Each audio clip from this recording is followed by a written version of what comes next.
Hello, welcome to Eye on Africa here on France 24. I'm Yinka Etare. Coming up in the program, Colombian mercenaries join the rapid support forces in the war in Sudan.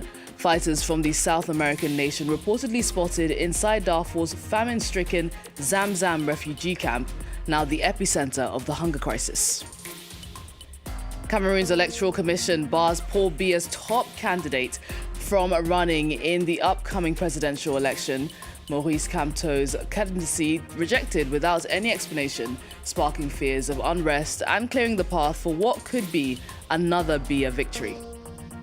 Rwanda is set to take in 250 migrants expelled from the United States as part of President Donald Trump's hardline immigration policy. Human rights groups raising red flags over the move, pointing to Rwanda's controversial track record and its alleged backing of armed groups in the Democratic Republic of Congo. Thanks for being with us. Hungry children in war-torn Khartoum have been reduced to skin and bones. That's the alarming finding from the UN, who is warning that thousands of families are at risk of starvation in Sudan's capital following the months-long siege. The crisis's epicenter lies over 1,000 kilometers west in Al-Fasher, the besieged capital of North Darfur and the last army stronghold in the region. Under siege for more than a year by the rapid support forces, Al-Fasher now faces a deepening humanitarian disaster, while recent reports now reveal Colombian mercenaries have joined the Sudanese rebels, fighting amidst famine-stricken displaced communities. Our regional correspondent, Bastien Renouy, managed to speak with a spokesperson from the Zamzam displaced persons camp, who is himself trapped in the city.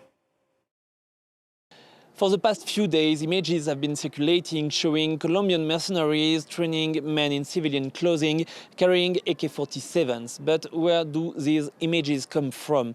Well, I asked the question to Mohamed Douda. He's a civilian, member of the civil society living in El Fashir, and he explains that last week a mercenary was killed during the fighting and that he was carrying a Colombian ID. They taken their phones and any others evidence, search what's happening in these phones. They found the videos and pictures filmed to themselves in a Zamzam, inside Zamzam, and sometime inside Al Fashir, and sometime in a Niala airport, which control of the real control location of air drones which coming daily and night attack in Al Fashir.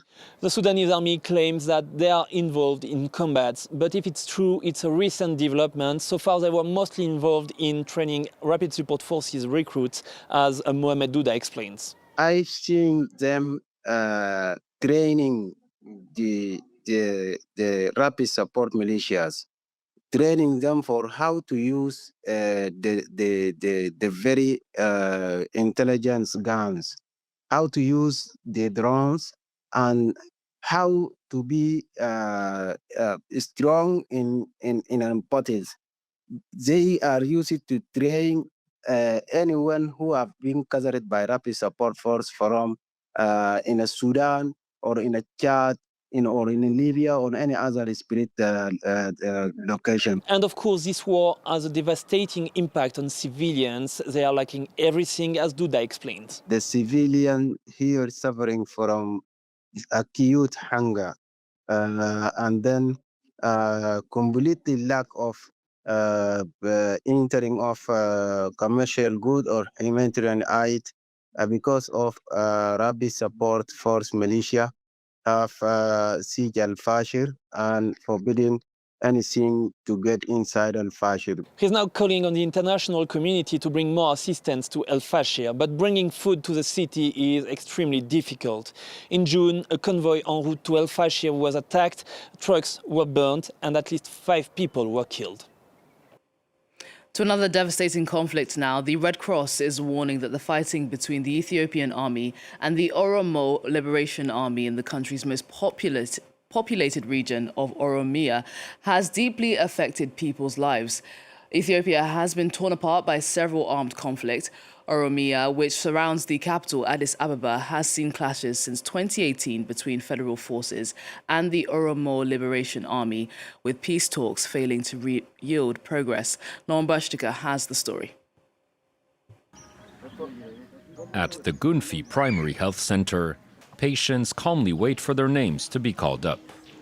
This clinic in Ethiopia's central Oromia region just reopened its doors after an ongoing conflict between the army and local insurgents forced it to shut down for nearly 2 years. In the past, we suffered a lot from lack of health services. Many pregnant women died in our village due to lack of medicine. But today, we don't have these problems. We receive proper health care. In 2022, Ethiopian authorities signed a peace deal with the Tigray People's Liberation Front, putting an end to a 2-year civil war. But the country remains torn apart by several other armed conflicts. In Oromia, Ethiopia's most populated region, the Oromo Liberation Army has been clashing with the military since 2018. And while the insurgents have made little progress in the past 7 years, ongoing fighting is taking a massive toll on the region's 40 million inhabitants. Today, they are suffering in terms of their basic access to services, their own life and personal integrity. At the same time, the conflict has also ravaged existing infrastructure, be it schools, health facilities, water points.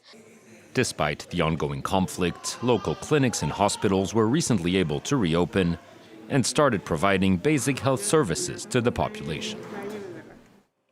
We're heading to Cameroon, where President Paul Biya's main challenger, Maurice Kamto, has been banned from running in the upcoming presidential election.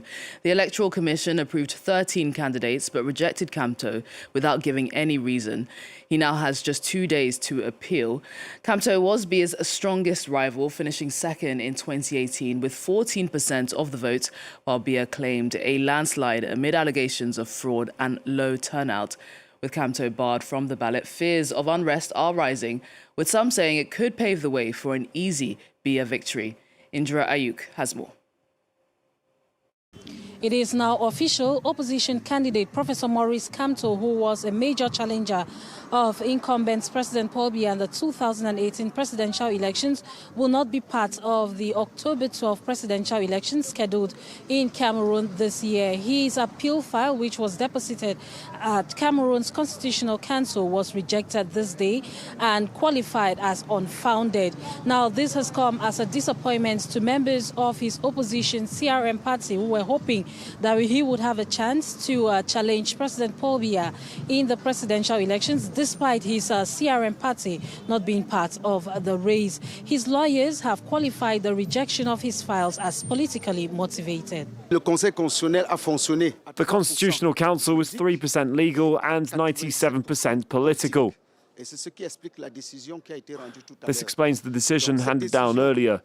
This decision, which is much more dominated by the political impulse, means that in reality fraud has been enshrined. The rejection of Professor Maurice Kamto's file by the Constitutional Council finally puts an end to his dream of standing as a presidential candidate in the October 12 presidential elections. Now, prior to the verdict of the Constitutional Council, some members of his opposition CRM political party who were hovering around the premises of the Constitutional Council were arrested and detained on Monday.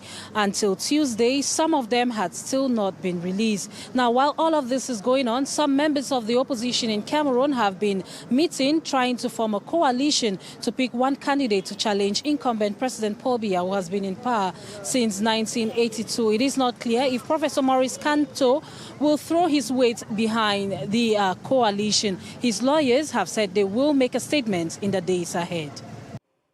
We're going to turn our focus to a story coming out of Rwanda now. The East African nation is set to take in 250 migrants expelled from the United States as part of President Donald Trump's hardline immigration policy. The deal, first reported by Reuters, is already drawing sharp criticism. Human rights groups are raising red flags, pointing to Rwanda's controversial track record and its alleged backing of armed groups in the Democratic Republic of Congo. Our correspondent in Kigali, Juliette Montili, has more. 250. That's the number of undocumented migrants the US is expected to deport to Rwanda in the coming weeks. A first list of 10 names has already been sent to Kigali. But Rwanda says it won't take just anyone. The government insists it reserves the right to choose who will be accepted. Those selected will be offered job training, healthcare and help with housing. That's according to Rwanda's foreign minister, who confirmed the details to France 24.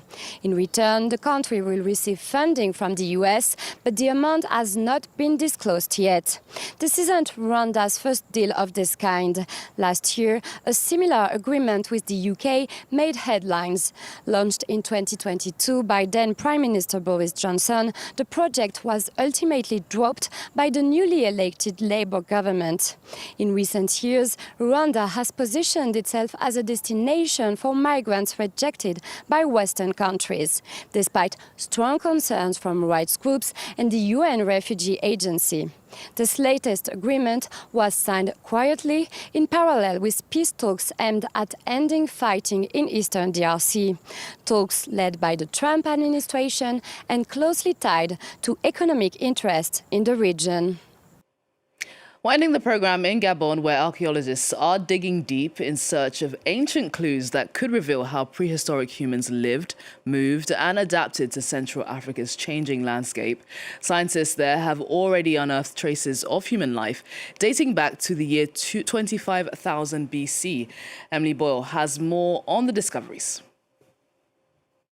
Hidden amongst the trees of this equatorial forest, the caves of Lasterville have been meticulously combed through by a team of scientists.